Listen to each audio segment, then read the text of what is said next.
नमस्कार सभी को। जय माँ बाबा की। मैं माँ दक्षिणा काली सुनहरी बाबा की गद्दी की ओर से उनकी सेविका शिफाली आपका हार्दिक स्वागत करती हूँ अपने यूट्यूब चैनल माँ दक्षिणा काली सुनहरी बाबा पर।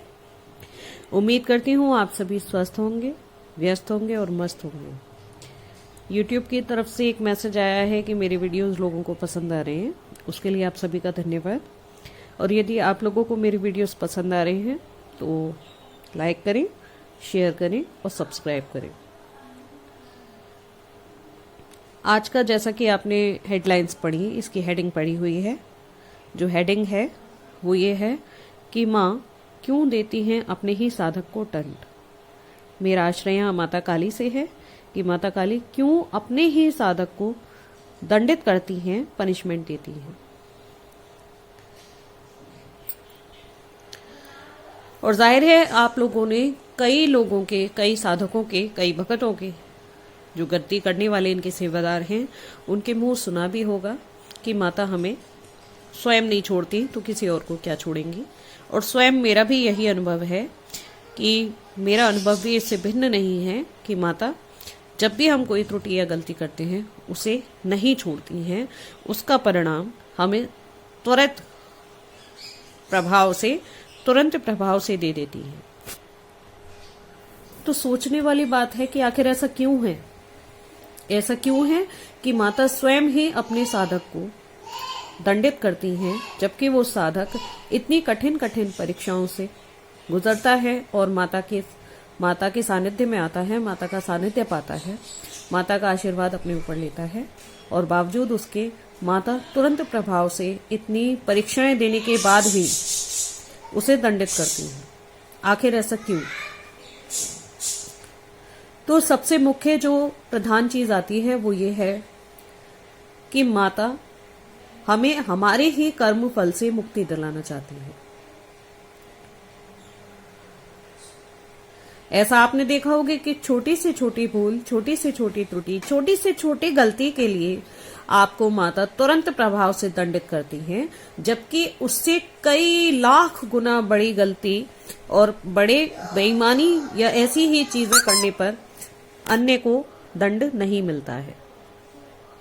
करके मैं स्वयं ही कहती हूँ, मेरा स्वयं का अनुभव यही है कि यदि मैंने किसी का 1 रुपये ले लिया है ना और उसे बताया नहीं है तो मेरा 100 रुपये का नुकसान हो जाना है उसी वक्त। किंतु और लोग मेरे सामने, मैं अपनी आंखों से देखती हूँ कि और लोग सिर्फ 100 नहीं, लाखों रुपए, 1 रुपया नहीं, लाखों रुपए दूसरे बंदे के मार लेते हैं या बेईमानी कर लेते हैं, या अपनी नौकरी में या किसी भी चीज में वो इस तरह से बेईमानी करते हैं और उन्हें वो पैसे हजम हो जाते हैं और उन्हें कोई परेशानी भी नहीं होती है कभी कोई, और वो यहाँ तक कि वो बच जाते हैं, उनका बचाव हो जाता है इन चीजों से।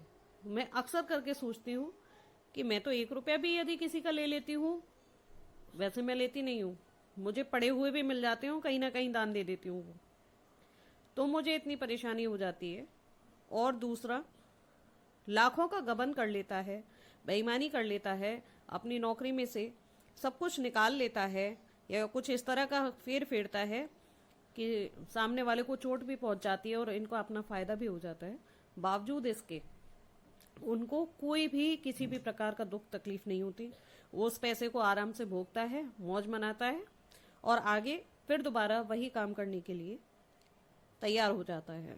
मतलब यह है कि उन्हें किसी प्रकार की कोई परेशानी नहीं होती है। जबकि हाँ, 1 रुपए की भी यदि बेईमानी कर ली है तो परेशानी निश्चित ही निश्चित है। तो इसका जो तोड़ निकलता है वो ये है कि आप हर कोई मनुष्य जो इस धरती पर उत्पन्न हुआ है, कोई जानवर हो, चराचर जगत, कर्म फल के बंधन से बंधा हुआ है और हर कर्म का एक निश्चित परिणाम होता है और वो हमें मिलता है, अवश्य ही मिलता है। और ये निश्चित परिणाम हमें हमारी मृत्यु के उपरांत मिलता है, ठीक है।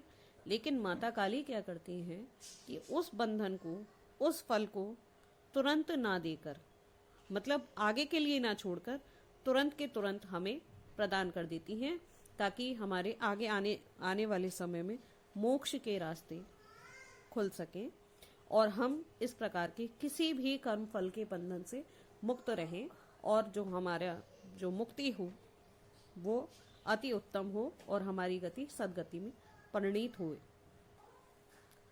प्रत्येक मनुष्य हो, चाहे कोई भी हो, देवता, नाग, किन्नर, गंधर्व, राक्षस, यक्ष, हर एक कोई अपने अपने कर्मों के बंधन से बंधा हुआ होता है। विद्वान ब्राह्मण से मतलब यहाँ ये नहीं है कि जो पंडित पैदा हुआ हो जात से वो विद्वान ब्राह्मण है, नहीं। विद्वान ब्राह्मण वो है जो विद्वता से अपने कर्मों को करता है, और शूद्र वो है जो गलत कर्मों को करता है, वो शूद्र है। ठीक है।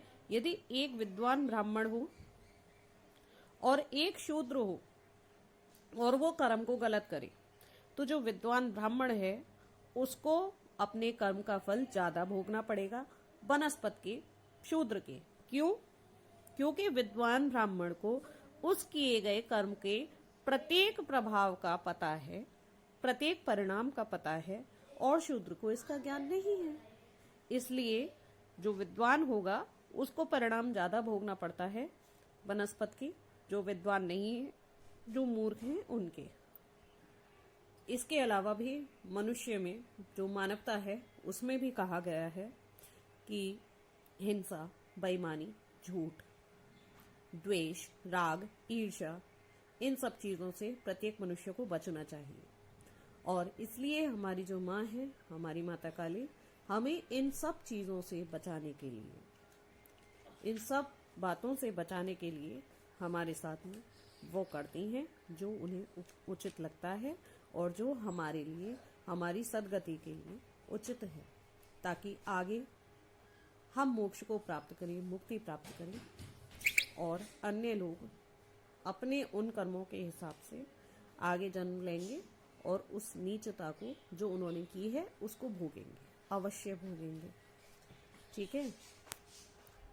यदि आपको वीडियो पसंद आया हो तो इसे लाइक करें, शेयर करें और सब्सक्राइब करें, और अपने कर्मों को उचित रखें ताकि आपकी आने वाली पीढ़ियों के लिए आप एक मिसाल बने, और आपकी आने वाली पीढ़ियां बिल्कुल माँ बाप के कर्म जो है उनके बच्चों को भोगने पड़ते हैं, जो माँ बाप ने किया है वो उनके बच्चे भोगते हैं। ठीक है। तो आपकी आने वाली पीढ़ियां निश्चिंतता से, स्वेच्छा से अपने कार्यों को करें और खुश रहें। धन्यवाद सभी को। जय माँ बाबा की।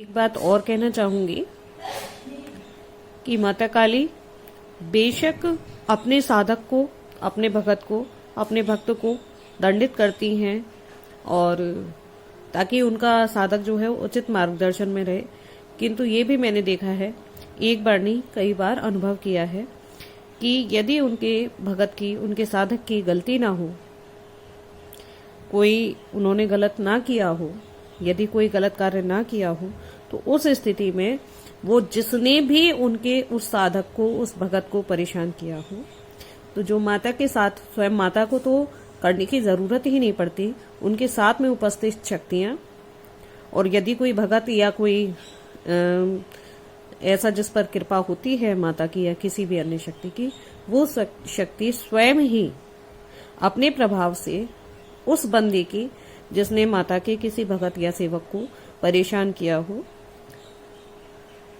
ना सिर्फ परेशान कर देती है, परेशानी में डाल देती है, अपितु उनकी ना आस औलाद तक पे बिता देती है। मैंने कई बार देखा है कि किसी ने भी यदि भक्तों को बिना किसी कारण के, बिना किसी वजह के परेशान किया हो, या अपनी स्वार्थ साधन के लिए उन्हें परेशान किया हो, या अपने स्वार्थ के लिए उनके साथ में गलत कार्य किया हो, तो उस स्थिति में उनकी स्वयं की जो शक्ति होती हैं और जो माता काली के साथ में शक्तियां होती हैं, वो उन लोगों को छोड़ती नहीं है, और अंत में यदि ज्यादा बड़ा काम हो जाए तो माता काली स्वयं ही उसका दमन करना शुरू करती है। धन्यवाद सभी को। जय माँ बाबा की।